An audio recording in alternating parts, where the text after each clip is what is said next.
Hello, welcome back to my channel. I'm Sharice White, where we talk about homemaking and all my journey and learning how to do that, but also helpful holistic tips to help keep your home healthy. So, we're going to get right into it today. I want to talk to you guys about my experience with gestational diabetes and how I basically kicked that thing to the curb before I had birth. It was an experience. I ain't gonna lie, when I got my lab results back, I was a little initially discouraged and upset about it, but then I was like, I could either be a victim and be upset about it, or be like, why me, Lord? Or I can get to work and get to action to make sure that I get the birth that I wanted. So, and then I prayed for. So I'm going to get into that right now. Hello. So the first things first, I have to have this as the main thing. As I prayed, y'all, I wrote a list about what I wanted in my, what I expected from my pregnancy, what was I believing for my birth, and the gestational diabetes thing. It ain't fit in that. It wasn't in on that list. So I knew that I could take the word and I could pray over this and declare that it be gone. So I did that. I can link down below. It's a book called Supernatural Childbirth, but I think it's really helpful in giving some scripture references to go off of to declare for your own healing. There's lots of testimonies in that book that are encouraging, or other people have done similar things. And that was something that you really need. You need to hear other people that have done it, that have used their faith to see things happen. But I just think that that was important to mention first. Now, alongside prayer, you got to do stuff too. You can't just be like, God, do this miracle for me and I ain't gonna do no work. I mean, you could, but I find that that doesn't always happen that way. He wants to engage with you. He wants to partner with you. So my partnership with, careful, bud. My partnership with God was me doing the responsible, healthy things on my end. Hey, but sorry, you trying to touch the camera? Thank you. I'm almost done. I know. I know. He ready to go outside. The first thing I had to really address was my carb intake. I'm gonna be totally honest. I have a, what's it called? A sugar tooth? A sweet tooth.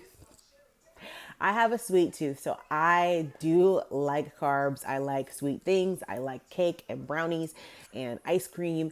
And sometimes it is difficult to say no to those things while I'm pregnant. Way easier when I'm not pregnant. When I'm pregnant, a little more difficult. I don't have this problem with blood sugar regulation while I'm not pregnant. So it's specifically while I'm pregnant, I have to make sure that I decrease to a very minimum level my carb intake. So pretty much I took my carbs to literally can't tell you like the gram dosage that I did. I didn't measure it out like that. But I will say pretty much the only thing I was eating for a while was maybe a piece of toast in the morning. And then I would let myself have like a squeeze of lemon here and there. And then after a while, once I started to get something, a baseline for what I can and can't have, and what was raising my blood sugar and what wasn't, because I would take finger pricks every day, every morning, to see where to track my levels. Then I would experiment with other things. So then I introduced blueberries into the mix, and those were totally fine. I introduced cranberries in there, or was it raspberries? I think it was raspberries. Raspberries. And that was also okay. So you're going to have to do a little bit of investigation for yourself on what works and what doesn't work. So, yes. Disclaimer, this is not medical advice. I am just giving you my experience, and any tips that help you, please take them to your practitioner to assess further to make sure they work for you and what you guys' plan is together. Another thing I did is I stopped eating after 8/9 o'clock at night. And that was really important because I wanted my fasting till breakfast break the fast, I wanted that to be longer and more extended. So I wanted to give my body more time to regulate the sugar and within, the insulin regulation, all of that. I wanted to give that more time throughout the night to come down lower before I started the next day. So I know another thing that's difficult during pregnancy is to avoid late night eating. For me, I actually had trouble sleeping this pregnancy, so I was up later and just would find myself munching. Hey, thank you. Thank you. Would find myself munching at night. And that also can drive your sugar levels. And you could think, hey, I'm just eating an apple. But for someone who is really trying to get their levels down, I had an HbA1c of, I think, 6.6, and I brought it literally down to pre-diabetic range before the birth. And so I had that, and that was in the span of y'all, it was a month, maybe a month and a half, which is a very short time to be able to do that.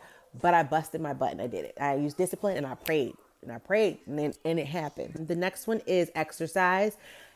This part, I probably could have done a little bit better. Probably would have even made it even easier and gotten even better results, was to exercise a bit more. I walked. I probably could count that as some sort of exercise, but to be honest, I wasn't doing my definition of what I believe exercising is typically for me. So, but if you do exercise, it is going to help regulate those levels. So get a video. I think that's the easiest thing typically for moms who already have kids. You either can take them on a walk, which is what I did, but you can also get a video online.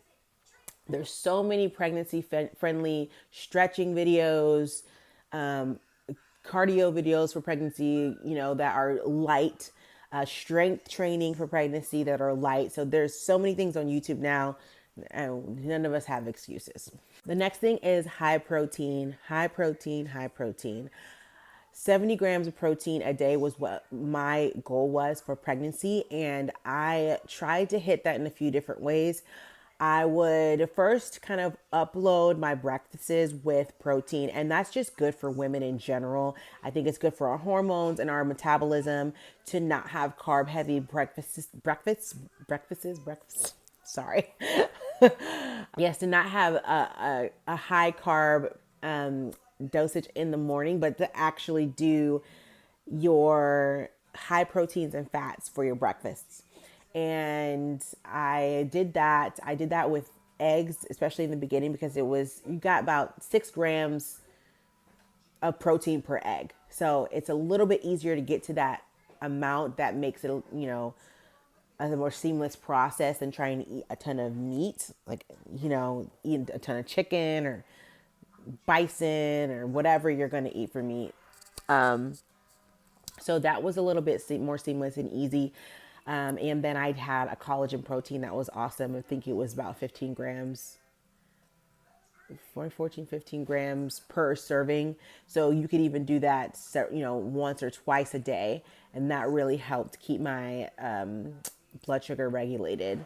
So that was good. Part of the process and the things that I did to really get my blood sugar levels down. And then another one I did consider, I didn't do this a ton, but I did consider that cinnamon is a good way. It's good for your heart. It's good for blood sugar regulation. It's mild, and you can have it in pregnancy. So cinnamon is cool, I can't say that I did a very potent amount of this. I kind of just, noticed that I had it and kind of added it to things, but it's also something really good to consider as well. And then for my metabolism and for some of the antioxidants, not necessarily directly for the blood sugar, but it can have some effect, is sometimes I would do a small amount of green tea. Now, I'm not really a huge fan of caffeine. I don't consume caffeine on a regular basis.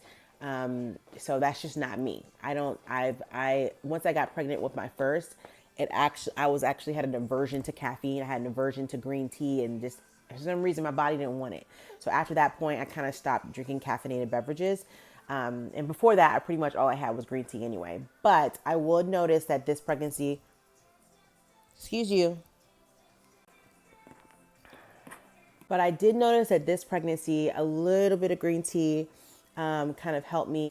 I don't necessarily, I wouldn't link that directly to the blood sugar, but it's another tip that I feel like was a little zap and uplift in my day. And it does have good antioxidant properties. So yeah, I'm going to end this video because he is ready to do the next thing. So hopefully that helped. Those were some of the major things that I did to really reverse and get past my gestational diabetes diagnosis given to me by someone else. And that's how I got past it and had an amazing home birth. If you want to basically tune into my birth story, please watch it. It is amazing. I'll link it down in the bio. It's, I think, one of the most exciting things that I've ever done. So yes, thank you so much for tuning in, and I will catch you in the next video.